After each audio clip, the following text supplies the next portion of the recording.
Jadi di sini saya akan mendemonstrasikan dari kata penyadap cita sama di bagian master data. Di sini saya login dulu sebagai pengakses master data. Sini saya berikan contoh, kita membuat data karyawannya. Jadi kita masukkan ID karyawannya, kita buat ID karyawan baru, nama karyawannya misalnya Lukman, tempat tanggal tempatnya Jakarta, tanggal lahirnya itu misalnya 1 Januari tahun, kita buat misalnya tahun 2000, tahun 2000, tulisan laki-laki, divisinya itu adalah HRD, jabatannya itu adalah manajer HRD. Untuk nomor telepon kita isi dan alamat luas, misalnya Pasar Baru. Lalu kita undang untuk foto keduanya. Oh iya.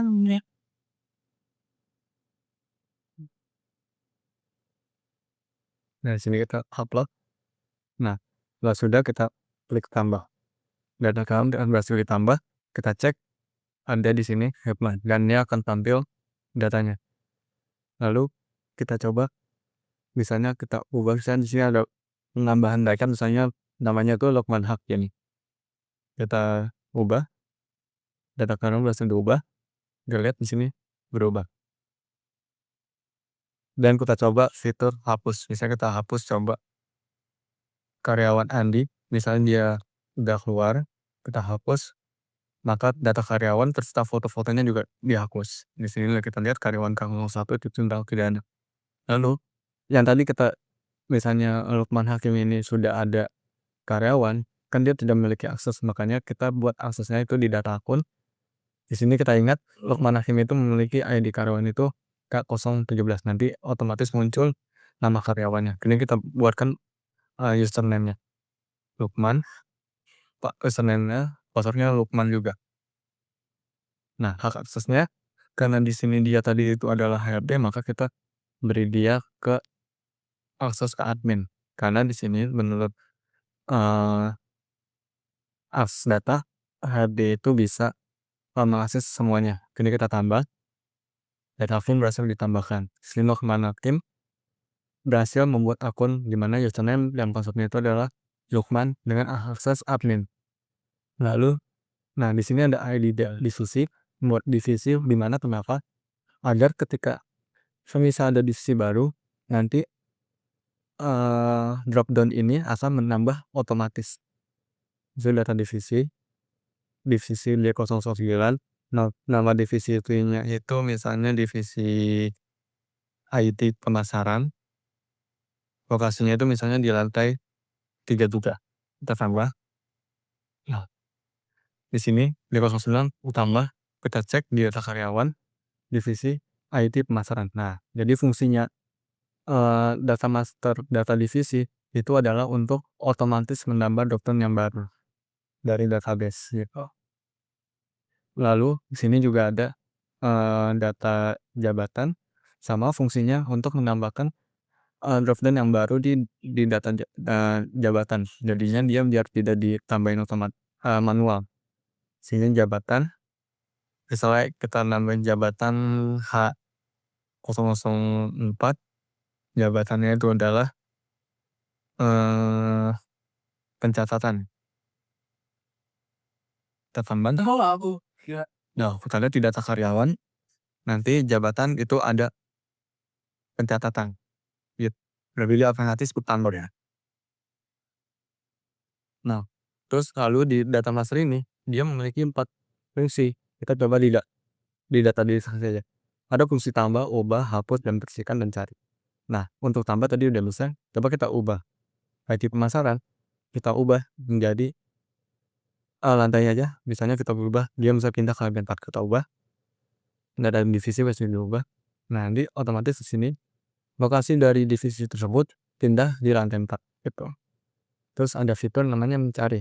Kita coba cari dulu, misalnya kita mau cari divisi operasional datanya. Kita sini searching aja operasional, kita searching. Nah, nanti muncul divisi operasional dan datanya. Lalu kita hapus untuk menampilkan data semuanya. Nah, Terus ada satu fitur lagi namanya itu adalah hapus.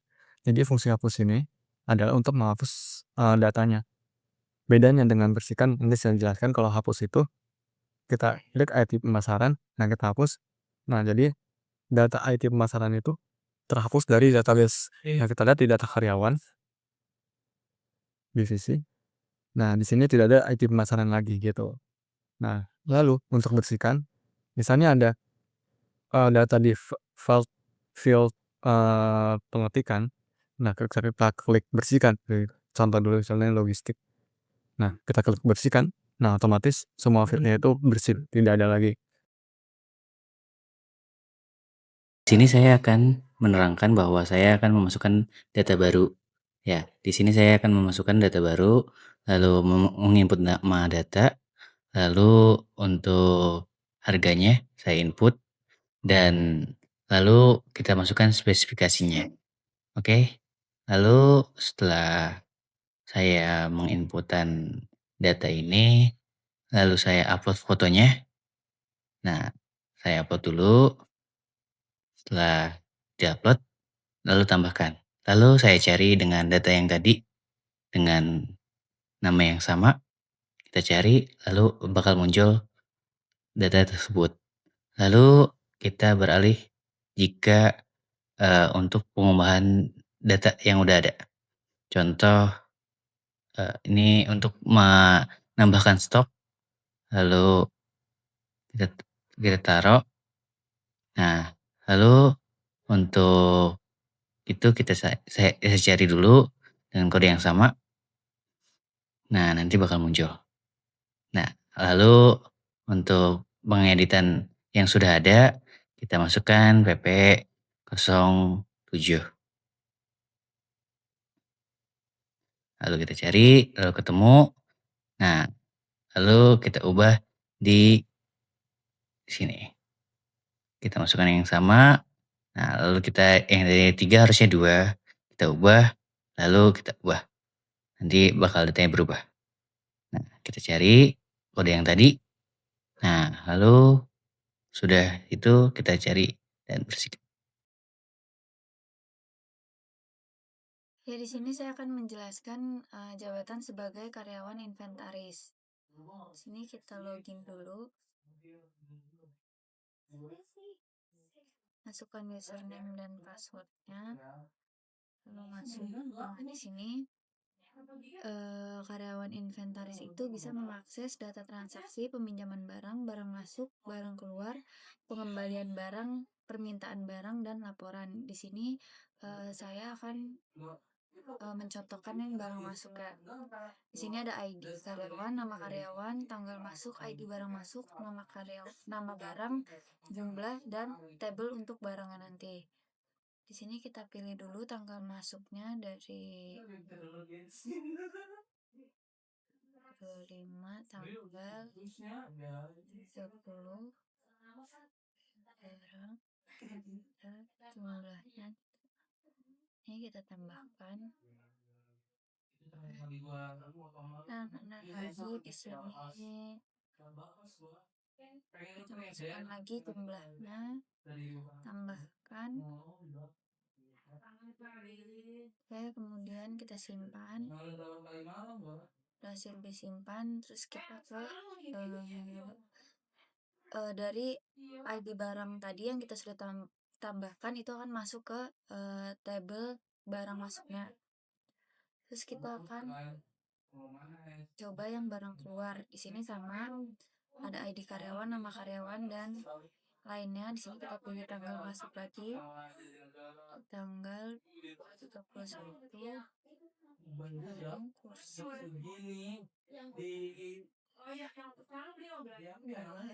tambah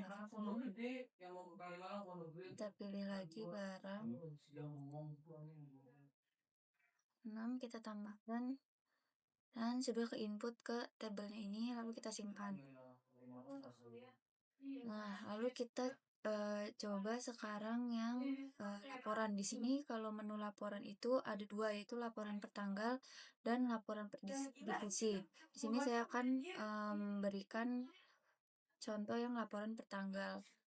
Barang masuk 2025 tanggal 1 sampai 2026 tanggal 1. Ini cetak.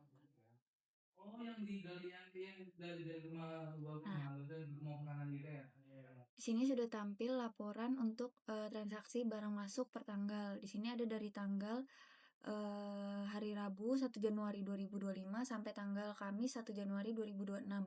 Di sini ada tabel barang apa saja yang masuk. Oke, di sini tabel barang yang masuk. Nah, di akhir tabel ini, di akhir halaman ada detail alamat, tanggal, hari, dan tahun. Dan di sini ada keterangan siapa yang menandatangani nanti. Oke, di sini kita coba lagi barang keluar. Tanggalnya sama, terus kita cetak. Nah, ini laporan transaksi yang barang keluar. Sini ada tabel detail barang apa saja yang keluar, dan seperti tadi ada detail di bawah sini. Oke, sekian dari saya. Peminjaman barang. Terus kita memilih kursi kantor dengan jumlah 3 pada tanggal 4. Kita tambah, lalu kita simpan. Selanjutnya kita memilih lagi untuk pemilihan kedua, yaitu ada meja kantor dengan jumlah 4 pada tanggal 4. Terus kita tambah, lalu kita simpan. Terus kita memilih meja kantor, kita cat. Di sini keluar bukti transaksi peminjaman barang yang sudah kita cetak sebelumnya, yaitu ada nama barangnya meja kantor. Di bawahnya ada nama karyawan yang terkait, yaitu saya, Rizka Melia. Di sebelahnya ada nama kota, hari, tanggal, bulan, dan tahunnya dengan divisi HRD. Selanjutnya kita pilih ke pengembalian barang. Kita memilih ke peminjaman barang, kita masukkan PP 033. Kita cari, kita pilih tanggal 4. Di sini ada BB 002 dengan jumlah 2. Kita tambah. Di sini akan muncul, kita pilih, kita simpan, kita cetak. Di sini ada bukti transaksi pengembalian barang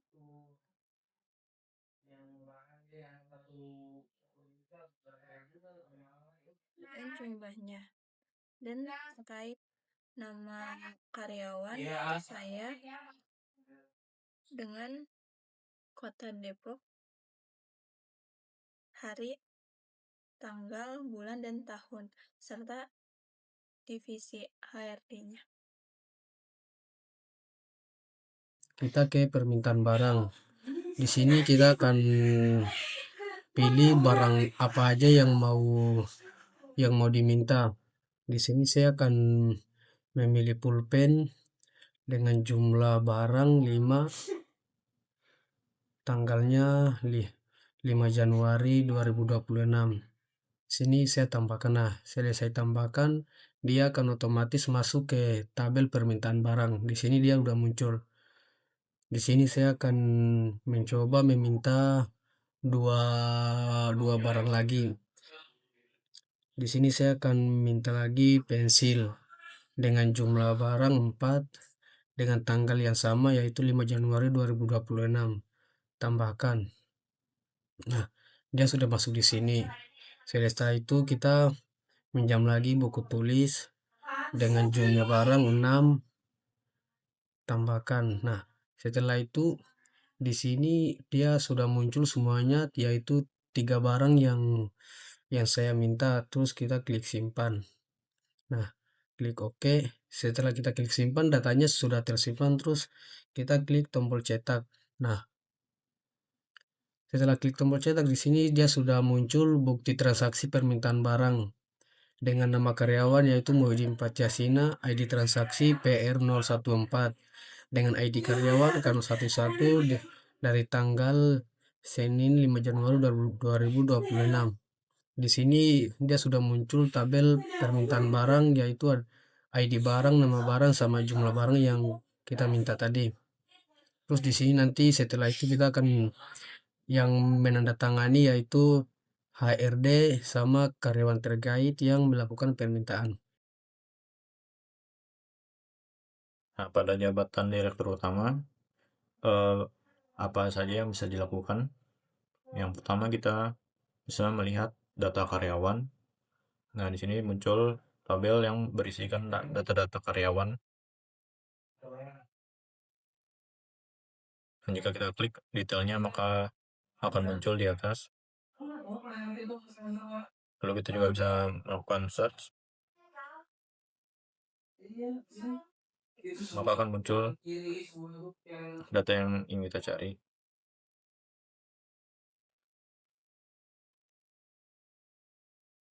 Ya.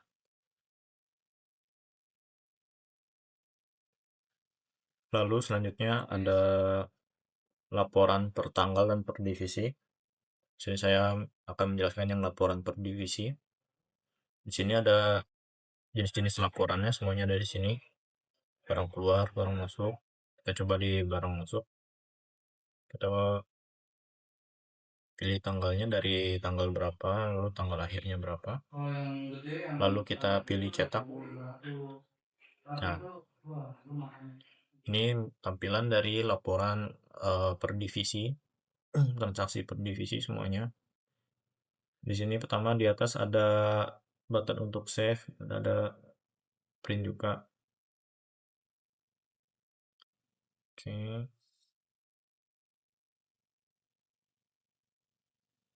Lalu pada di halaman terakhir terdapat detail kantornya di mana dan tanggal terbarunya. Lalu kita coba juga di transaksi lain. Coba di peminjaman barang.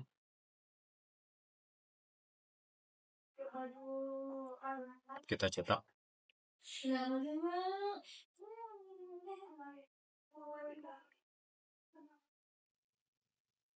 Nah, sama di halaman terakhirnya terdapat tanda tangan